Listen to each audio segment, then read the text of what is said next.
Men To'lanboyev Azamat, Toshkent shahrida tug'ilganman. Nur elektr zavodida yig'uv bo'limida ish boshqaruvchi bo'lib ishlayman. Bugun sizlar bilan ish jarayonini qisqacha ko'rib chiqamiz. Ketdik.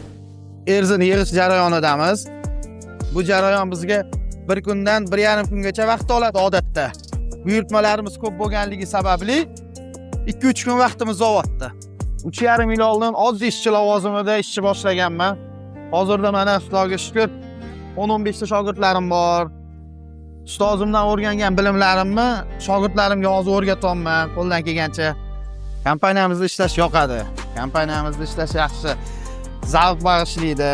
Brigadamiz zo'r, kollektiv zo'r, jamoa yaxshi.